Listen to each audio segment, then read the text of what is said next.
크리스천인 그는 하나님께 헌신하면 은혜와 축복을 받을 수 있을 거라고 생각했습니다. 그러나 힘든 상황에 부딪히게 되니 원망과 오해가 생기게 되었습니다.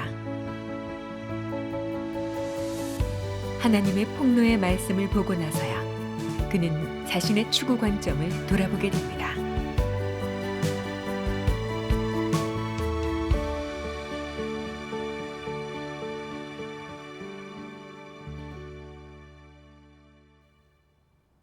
전 2019년 2월에 전능하신 하나님을 믿게 됐어요. 처음엔 하나님의 말세 심판에 대해 잘 모르다 보니까 제가 원하지 않는 어떤 상황이 닥치면 하나님을 오해하고 불평했어요. 그땐 저에게 잘못된 신앙 관점이 있었어요. 진심으로 하나님께 헌신하고 본분을 하면 고난은 없는 줄 알았어요. 종교인들처럼 하나님께 축복을 달라고 기도하진 않았지만 이렇게 헌신하면 내심 하나님께서 보살펴 주실 줄 알았죠. 그러다 제 믿음에 얼마나 많은 불순물이 있는지 보게 되는 계기가 있었어요. 그 후로 말씀으로 자신을 알게 되고 잘못된 관점을 바로잡게 됐죠. 아멘. 아멘. 어떤 경험을 하셨어요? 네. 믿은 지 1년 후에 부모님이 유언비어를 듣고 반대했었어요. 전 구속받지 않으려고 부모님을 떠나 학업도 내려놓고 교회에서 복음 전파 훈련을 했죠. 처음엔 본분을 열심히 했고 복음도 전했어요. 나중엔 형제 자매들이 물질적으로 도와줘서 일을 안 하고 본분에만 매진할 수 있었어요. 정말 기뻤고 더 열심히 본분을 했죠. 가끔 하루에 여러 번 복음을 전하면서 10시간 이상 말을 해야 했어요. 그런 날이면 좀 피곤했죠. 또 오래 앉아 있다 보니까 허리도 아프고 머리도 아팠어요. 그래도 저는 열심히 전했어요. 또 형제 자매들이 어려움을 겪으면 도와주기도 했고요. 그렇게 좀 지내다가 리더한테서 연락이 왔는데 여러 가지 상황이 좀 생겨서 형제 자매들이 물질적 지원을 못하게 됐다고, 이제는 혼자 일을 하면서 생활하라고 하는 거예요. 그렇게 되니까 너무 슬펐어요. 걱정이 됐죠. 내 앞날은 어떻게 될지, 고생하지는 않을지, 내 친구나 가족들이 알면 비웃지 않을지, 공부를 그만뒀으니 힘들게 살 거라고 하지 않을지. 학교를 나온 게 후회됐어요. 계속 다녔으면 학력이 있게 되고 좋은 데 취직해서 고생 안 할 텐데 이젠 오히려 단순 노무만 해야 할지도 모른다는 생각에 하나님을 원망하는 마음이 생겼죠. 리더가 어떻게 생각하냐고 물었을 때 다른 생각 없다고, 하나님의 안배인 걸 안다고, 합당한 것 같다고 했어요. 근데 속으론 하나님께 따지고 있었죠. 학업까지 포기했는데 왜 하나님은 축복을 안 주시냐고요. 며칠 후에 일자리를 찾아다녔는데 학력이 높지 않다 보니까 원하는 데는 못 갔어요. 이런 생각이 들었죠. 하나님께서 왜 이런 상황을 겪게 하실까? 왜 고난을 겪게 하실까? 혹시 날 버리신 걸까? 분명 버리셨을 거야. 그러니까 고생하는 거겠지. 하나님을 오해했네요. 네. 전 소극적이 돼서 계속 하나님을 원망했고 본분에도 힘이 안 났어요. 한동안은 혼자 있고 싶었어요. 얘기도 하기 싫고 기도나 말씀도 멀리했어요. 앞으로 어떻게 할지만 생각했죠. 본분은 계속 했었지만 마음이 본분에 있지 않았고 뭘 하든 형식적이고 건성으로 했어요. 복음 대상이 관념이 생겨도 해결해주지 않아서 복음 성과는 미미했어요. 그러다가 리더가 제 영적 상태랑 성과가 안 좋은 원인을 물었죠. 그래서 전 힘들다고, 학력 때문에 좋은 일자리를 구하기 힘들어서 생활 유지가 안 되다 보니까 본분에 집중하기 힘들다고 했어요. 그땐 그걸 제 변명거리로 삼았었고 제 처지를 이해해 주길 바랐어요. 리더가 듣고 말씀을 보내줬는데 많은 걸 느끼게 됐어요.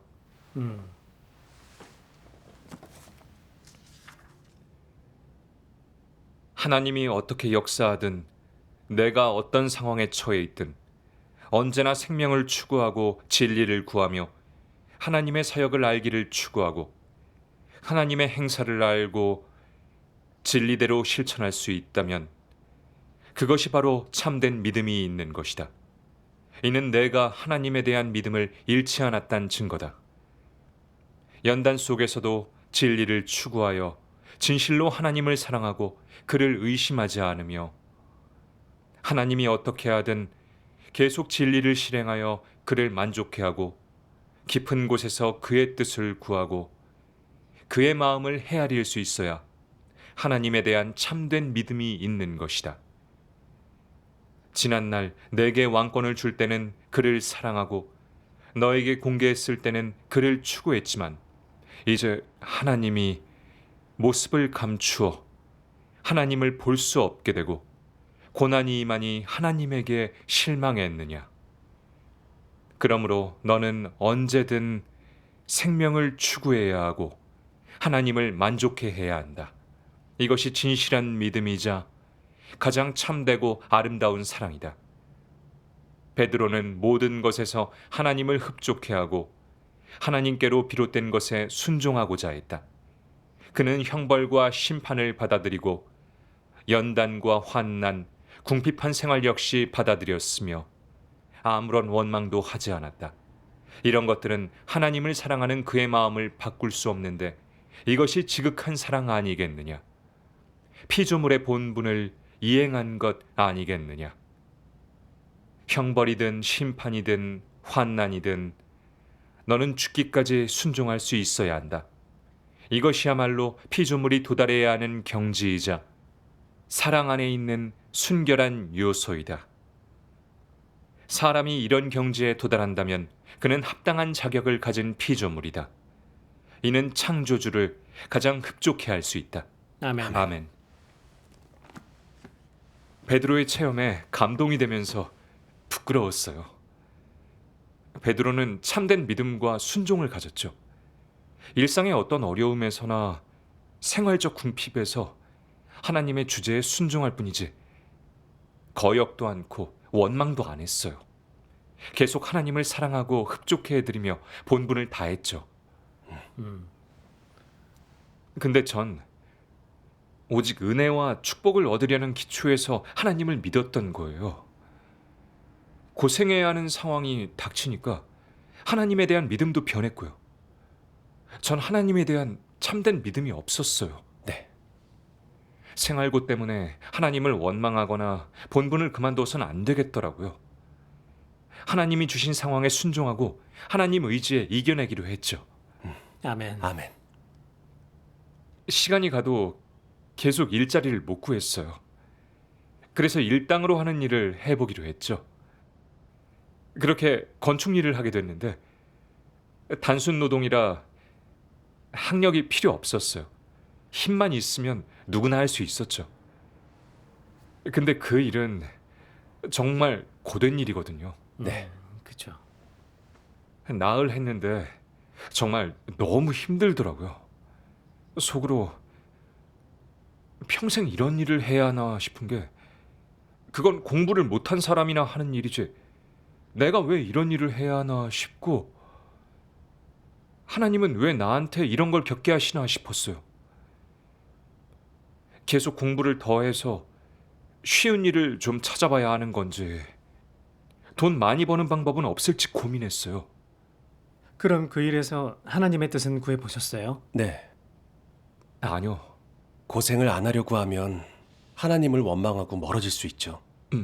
정말 그렇더라고요. 그때는 집에 가면 자고 싶었어요. 형제 자매들이 찾으면 너무 짜증났죠. 제 처지를 너무 몰라주는 것 같았어요. 몸이 너무 힘들어서 쉬어야 하는데 본분을 하라고 찾으니까 괜히 제 삶에 짐만 더해주는 것 같았어요. 어느 날 한 자매가 본분에 관해 물어보는데 힘들어서 말하고 싶지 않다고 했어요. 본분을 대하는 태도가 완전히 바뀌었고 성령 역사도 이뤘어요. 하나님이 떠나신 것 같았죠. 매일 말씀도 보지 않고 하나님께 기도도 하지 않고 형제 자매가 힘들어해도 도와주고 싶지 않았죠. 또 형제 자매가 제 본분에 성과가 없다고 하면 받아들이기 싫고 반발했죠. 책임자가 제 사역을 체크하고 복음 대상을 왜 파악 못했냐고 물으면 속으론 불평했죠. 왜 계속 본분을 못한다고만 하고 내가 몸이 힘들고 어려움이 있는 건 모르냐고요. 전 형제 자매들이 제 어려움을 너무 몰라주는 것 같았어요. 전 형제 자매들이 적어도 몸이 힘드니까 본분 좀 못해도 괜찮다고 해주길 바랐죠. 그럼 어떻게 바로잡았어요? 그러다 계속 변화가 없어 책임자가 책망했어요. 저보고 리더로서 자기 책임을 다해야 한다고. 최근에 보면 본분을 계속 건성으로 하고 성과가 전혀 없는데 계속 이렇게 하면 이 본분을 못한다는 거예요. 저한텐 생소한 본분이 아니라서 충분히 할 수 있는데 왜 그런 태도로 본분을 대하는 거냐요? 근데 그 말에 전 화가 나서 전화를 끊어버렸죠. 저한테 요구하는 게 높은 것 같아서 듣고 싶지 않았어요. 그 후에 리더한테 이제는 이 본분 하고 싶지 않다고 했어요. 난 최선을 다했다고 높은 걸 요구하지 말라고 했죠. 그때 리더는 하나님 뜻을 교제해 줬어요. 이럴 땐 자신을 반성하면서 공과를 배워야 한다고요. 다른 본분으로 바뀌어도 진리를 구하지 않으면 문제가 해결되지 않을 거라고 했죠. 맞아요. 그리고 제가 본분을 제대로 못할 게 뻔하니까 잠시 본분을 그만두고 반성하라고 했어요. 그럼 마음을 가다듬고 반성할 시간이 되죠. 바로잡지 않으면 어떤 본분을 해도 똑같아요. 그렇죠. 그 후에 말씀을 봤는데 너무 도움이 됐어요. 예. 전능하신 하나님 말씀. 적그리스도는 교회에서 어떤 고생을 하고 어떤 대가를 치르든 그것이 자기 몫의 일이고 피조물이 마땅히 이행해야 할 본분이라고 여기는 것이 아니라 자신의 공로로 여겨 하나님이 마땅히 기념해야 한다고 생각한다. 그리고 하나님이 기왕 기념하는 거 그 자리에서 자신을 축복하고 약속을 주고 물질적인 혜택을 주어 자신이 이득을 볼 수 있게 특별한 복지를 누릴 수 있게 해줘야 한다고 생각한다. 그래야만 그는 만족할 것이다. 적그리스도는 본분을 어떻게 이해하고 있느냐? 적그리스도는 본분이 피조물이 마땅히 이행해야 할 의무라고도 하나님을 따르는 사람이 마땅히 져야 할 책임이라고도 여기지 않는다. 오히려 하나님과 거래해 하나님의 상을 얻어낼 수 있는 카드이자 자기 야심과 욕망을 만족시키고 하나님의 축복을 얻는 수단으로 본다. 적그리스도는 본분 이행의 전제 조건은 하나님의 은혜와 축복이 있어야 해. 그래야 사람들이 하나님에 대한 진정한 믿음을 가질 수 있어. 하나님이 사람들의 뒷걱정을 없애줘야만 안심하고 본분을 이행할 수 있다고. 그리고 본분을 이행하는 사람에게 하나님은 모든 편의와 혜택을 제공해야 하고 사람은 본분을 이행하는 동안 하나님의 집에서 제공하는 모든 복지를 누려야 해. 이건 사람이 당연히 받아야 하는 거야 라고 생각한다. 적그리스도의 마음속 생각이 바로 이렇다. 이런 생각이 바로 적그리스도의 관점이고 적그리스도의 좌우명이며 이는 적그리스도가 본분을 대하는 태도를 대변한다. 하나님 집에서 본분 이행에 관한 진리를 아무리 교제해도 적그리스도의 마음속에 감춰진 것은 영원히 변하지 않을 것이며 언제까지나 자기 관점을 고수하며 본분을 대할 것이다. 그렇기 때문에 본분에 대한 적그리스도의 인식과 이해는 진리 원칙에 전혀 부합하지 않으며 이방인의 관점과 완전히 같다고 확실히 불신파에 속한다고 확언할 수 있다. 그들은 하나님의 존재를 믿지 않고 하나님이 한 모든 말씀이 진리이자 참도라고 믿지 않는다. 그들은 명리와 지위만이 실제적인 것이며 사람의 노력과 투쟁, 스스로 치른 대가를 통해서만 자기가 추구하는 것, 누릴 수 있는 것을 얻을 수 있다고 믿는다. 이것이 행복은 자기 손으로 만들어가는 것이다 라는 관점과 뭐가 다르냐? 다르지 않다. 적그리스도는 사람이 하나님을 위해 헌신하고 대가를 치르며 본분을 잘 이행하여 최종적으로 얻는 것이 진리요 생명이라고 믿지 않는다. 하나님의 요구에 따른 본분 이행에 합격했을 때 창조주의 인정과 축복을 받을 수 있다는 것도 믿지 않는다. 이것은 그들이 하나님이 사람에게 한 약속과 하나님의 축복을 믿지 않는다는 것을 뜻한다. 그는 하나님이 모든 것을 주재한다는 사실을 믿지 않으면 진실한 믿음도 가질 수 없다. 그는 그저 나는 본분을 이행했으니 하나님 집의 혜택을 누려야 하고 물질적인 축복을 누려야 해. 하나님 집에서는 내게 모든 물질적인 혜택을 제공하고 누릴 수 있게 해야 해. 이래야 현실적이지 라고 생각한다. 이것이 바로 적그리스도의 사상이자 관점이다. 마음에 하나님이 있는 사람은 하나님이 어떤 시련을 주든 하나님에 대한 충정이 변하지 않는다. 하지만 그렇지 않은 자는 일단 하나님의 사역이 자기 육에 불리해지면 즉시 하나님에 대한 관점을 바꾸고 심지어는 하나님을 떠나간다. 이런 자들은 모두 궁극적으로 굳게 설 수 없는 자들이고 복만 받으려 할 뿐 하나님께 헌신하기 위해 자신을 바칠 마음이 전혀 없는 자들이다. 이런 부류의 소인배들은 사역이 끝날 때 모두 쫓겨날 것이며 하나님은 그들에게 조금도 인정을 베풀지 않을 것이다. 인간성이 없는 자는 결코 하나님을 진정으로 사랑할 수 없다. 그들은 편안한 환경에 있거나 취할 이익이 있을 때는 하나님께 고분고분 순종하지만 일단 자신의 욕망이 좌절되거나 결국 깨지게 되면 즉시 일어나 반항한다. 심지어는 만면에 웃음이 가득하던 착한 사람이 하룻밤 사이에 험상궂은 망나니로 돌변하여 아무런 이유 없이 지난날의 은인을 철천지 원수로 대하기도 한다. 사람을 죽이고도 눈 하나 깜짝하지 않는 이 악마들을 경계 밖으로 몰아내지 않는다면 마음속에 우환이 되지 않겠느냐. 아멘. 아멘. 감사하네요. 하나님께서 적그리스도의 잘못된 관점을 다 드러내셨네요. 네. 네. 적그리스도가 본분하는 건 은혜와 복을 받기 위한 거라 늘 이득이 보장되는 상황에서만 본분을 하려고 하죠. 보니까 본분을 대하는 제 태도가 적그리스도랑 같더라고요. 처음에 제가 본분에 최선을 다한 건 하나님의 은혜와 축복에 기반한 거였어요. 형제 자매들이 경제적으로 도와주니까 저도 헌신을 했던 거예요. 그게 원동력이었죠. 근데 형제 자매의 지원이 끊기고 일하면서 고생하게 되고 본분에도 복지가 없는 것 같고 고생해도 가치가 없어 보이니까 하나님께 불평을 하고 본분을 내려놨던 거예요.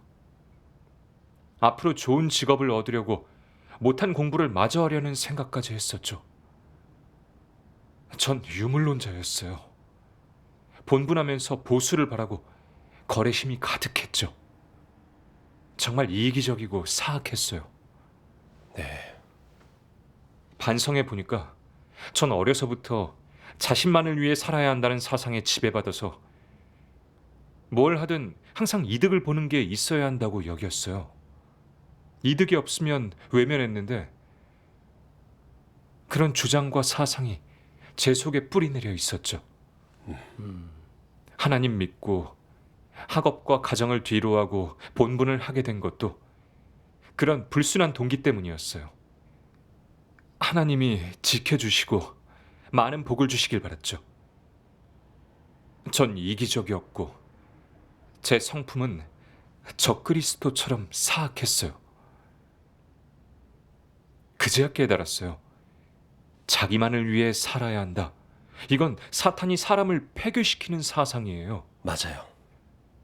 이런 사상으로 사니까 이기적으로 변한 거고 양심도 잃어버리고 본분도 잘 못한 거죠.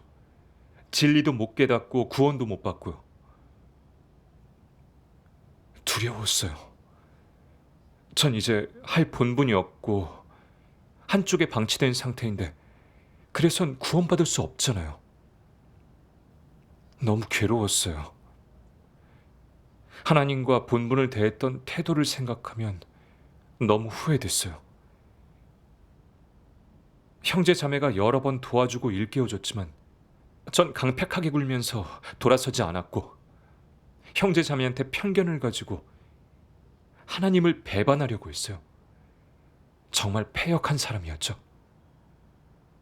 하나님의 공의에 따라 본분을 잃었으니 받아들이기로 하고 하나님께 회개했어요. 어떤 회개 성품을 드러내든지 자기 자신을 알고 회개한다면 좋은 일이에요. 네. 나중에 리더가 또 말씀을 보내주었는데 그때 하나님의 사역과 뜻에 대해 좀 더 알게 됐어요.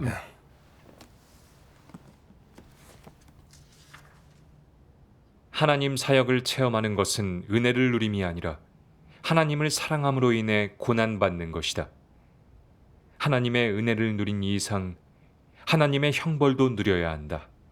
이는 다 체험해야 한다. 하나님이 너에게 깨우쳐 준 것을 체험할 수 있고 하나님이 너를 책망하고 심판한 것도 체험할 수 있다면 전면적으로 체험한 것이다. 하나님은 너에게 심판 사역도 하고 형벌 사역도 했으며 말씀으로 책망한 적도 있지만 너를 깨우쳐 주었고 빛을 비추어 주었으며 내가 소극적이 되어 연약해졌을 때도 너를 염려하였다. 하나님은 이 모든 사역을 통해 너에게 사람의 모든 것이 하나님의 지배 아래 있음을 알게 한다. 하나님을 믿는 것이 고난받는 것, 하나님을 위해 많은 일을 하는 것, 또는 육체가 평안하고 모든 것이 순조로우며 편안한 것이라고 여긴다면 이는 하나님을 믿음에 있어 가져야 할 목적이 아니다. 내가 이렇게 믿는다면 그 관점은 바르지 않으며 너는 절대로 온전케 될 수 없다. 사람은 하나님의 행사, 하나님의 공의로운 성품, 하나님의 지혜, 하나님의 말씀, 하나님의 기묘함과 난칙함에 대해 알아야 한다. 또한 이런 인식을 통해 내 마음 속에 있는 개인적인 요구와 소망, 관념을 없애야 한다. 이런 것을 없애야만 하나님이 요구한 조건을 갖출 수 있고 그래야만 생명을 가질 수 있으며 하나님을 흡족해 할 수 있다. 하나님을 믿음은 하나님을 만족해 하고 하나님이 요구한 성품으로 살기 위함이다. 그래서 자격 없는 이 한 무리를 통해 그의 행사와 영광이 나타나게 한다. 이것이 하나님을 믿는 옳은 관점이자 내가 추구하는 목표여야 한다. 한 단락 더요. 제가 읽죠. 네. 여기요. 너는 진리를 위해 고통받아야 하고 헌신해야 하며 진리를 위해 굴욕을 참아야 하고 더 많고 많은 진리를 얻기 위해 더 많고 많은 고난을 참아야 한다. 이것이 내가 해야 할 일이다. 너는 가정의 화목을 누리기 위해 진리를 버리지 말고 일시적인 향락을 위해 일생의 존엄과 일생의 인격을 잃지 마라. 마땅히 아름답고 선한 모든 것을 추구하고 더 의미 있는 인생길을 추구해야 한다. 그렇게 속되게 살며 추구하는 목표가 하나도 없다면 그것은 허송세월 아니냐? 무엇을 얻을 수 있겠느냐? 진리 하나를 위해 너는 모든 육적 향락을 포기해야 하며 약간의 향락을 누리기 위해 모든 진리를 버려서는 안 된다. 이런 사람은 인격도 없고 존엄성도 없고 살아갈 의의도 없다. 아멘. 아멘. 이 말씀을 보고 하나님을 믿는 게 뭔지 알았어요. 하나님을 흡족해드리고 구원받고 참된 삶을 살기 위해서죠. 네. 네. 단지 은혜와 축복을 바라고 믿는 게 아니에요. 오늘날 하나님의 사역은 사람 믿음의 불순물을 제거하고 폐계 성품을 깨끗하게 해서 진정 하나님을 사랑하고 순종하게 하는 거죠. 하나님의 은혜와 축복은 모두가 다 좋아하지만 고난과 진리를 구하는 건 다 싫어해요. 근데 하나님이 그런 상황을 마련하시는 건 우리가 안락에 대한 욕심을 버리고 하나님을 따르게 하기 위해서죠. 네. 근데 전 늘 하나님의 은혜와 축복만 바라고 진정 진리를 위해 고난받지 않으려고 했죠. 이건 종교인처럼 하나님을 이용하는 거고 하나님이 혐오하시는 믿음이에요. 맞아요. 그런 믿음은 인정 안 하시죠. 그쵸? 생각해보면 몇몇 형제 자매도 일하면서 본분을 하고 있어요. 그들은 본분 성과도 좋은데 난 왜 못할까 싶었어요. 그건 바로 복을 바라는 제 욕심과 안일함을 원하는 마음이 커서였죠. 편할 때만 본분을 잘하려 하고 조금 어려운 상황에서는 최선을 다하기 싫었어요. 정말 양심과 이성이 없었죠. 보수를 바라고 일하는 세상 사람과 다를 게 없었어요. 보상을 받을 수 있으면 최선을 다해서 하고 보상이 없으면 속이고 건성으로 하고 형식적으로 하고는 했다는 걸로 무마하려고 했죠. 정말 비열하고 사악했어요. 이걸 깨닫고 자신이 역겨웠어요. 형제 자매가 요구를 높인 게 아니라 제가 제 육을 너무 생각하고 복에 욕심이 많아 하나님께 헌신할 마음이 없었던 거죠. 또 거래의 태도로 하나님을 믿었던 것도 후회됐어요. 그러니 구원 못 받아도 하나님의 공의인 거죠. 너무 폐기됐으니까요. 어느 날 묵상하면서 말씀을 봤는데 정말 감동받았어요. 하나님이 다양한 방식으로 사람의 마음을 깨우지만 사람의 마음이 어느 정도까지 되살아날지는 아직도 먼 길을 가봐야 알 수 있는 것이다. 나는 그 누구도 하나님께 냉대받거나 버림받거나 미움받는다고 느끼지 않았으면 한다. 모든 사람이 굳은 의지를 가지고 아무 후회 없이 또 주저함 없이 진리를 추구하고 하나님을 알아가는 길을 갔으면 한다. 어떠한 걱정도 부담도 없이 말이다.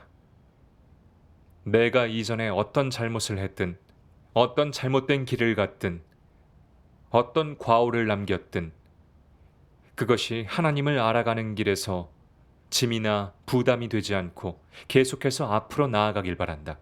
사람을 구원하고자 하는 하나님의 마음은 언제나 변하지 않는다. 이는 하나님의 본질 중 가장 귀한 것이다. 아멘. 아멘. 아멘. 감사하죠. 하나님께 징계받고 시련으로 드러나는 건 다 우리를 구원하시려는 거예요. 맞아요. 하나님이 절 드러내심은 버리려는 게 아니라 제가 제 자신의 패괴함과 복을 바라는 불순물에 대해서 알고 자신을 버리고 진리를 추구해서 성품이 변화되라는 거죠. 자신이 폐괴됐다고 해서 소극적이 될 게 아니라 마땅히 진리를 구해서 폐괴 성품을 해결해야 해요. 정말 깊이 감동돼 기도드렸어요. 하나님, 전 너무 패괴됐어요. 절 버리지 않고 자신을 알라고 상황을 마련해 주신 건 절 구원하려고 하신 거네요. 이제 패괴 성품을 바꾸고 싶습니다. 진리를 실행해서 흡족해 해드리겠습니다. 아멘. 아멘. 시간은 계속 가는데 본분을 계속 못했어요. 형제 자매들이 마음 다해 본분하는 걸 보면 부럽더라고요. 그러니까 하나님이 주신 기회를 소중히 여기지 않은 게 더 후회됐어요. 그러다 어느 날 리더한테서 메시지가 온 거예요. 저보고 지금 온라인 할 수 있냐고, 한 형제가 복음 전하다 막혔는데 좀 도와주면 좋겠다고요. 메시지를 보고 바로 들어갔죠. 끝나고 리더가 저보고 본분을 계속하라는 거예요. 잘 됐네요. 그때 정말 너무 기쁘고 감사했어요. 일이 끝나서 집에 오면 피곤하지만 본분이 가장 중요하다고 생각됐어요. 육 때문에 제게 주신 사명을 잊어서는 안 되니까 육을 버리고 계속 본분했어요.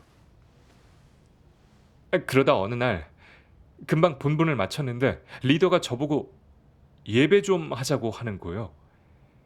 그러니까 속으로 또 지금은 힘든데 내일 하면 안 되나 했죠. 근데 그 순간 육이 또 이기려고 하는 것 같아 기도하면서 육을 버리고 그러자고 했죠. 본분을 마치면 피곤해도 마음은 편하고 좋았어요. 그렇게 하니까 본분 성과도 점점 좋아졌고 나중엔 형제 자매의 양성도 맡게 됐죠. 감사하네요. 감사하죠. 이제는 저의 육을 위해 변명하지 않아요. 중요한 본분이 있는 날엔 일을 안 나가고 본분만 하는데 그렇게 행하니까 너무 좋더라고요. 아멘. 너무 잘 됐네요. 이런 상황을 겪으면서 저의 패괴 성품을 조금 더 알게 됐고 기복신앙의 잘못된 관점도 좀 바뀌게 됐어요. 다 하나님 말씀의 심판과 형벌 덕분이에요. 아멘. 아멘.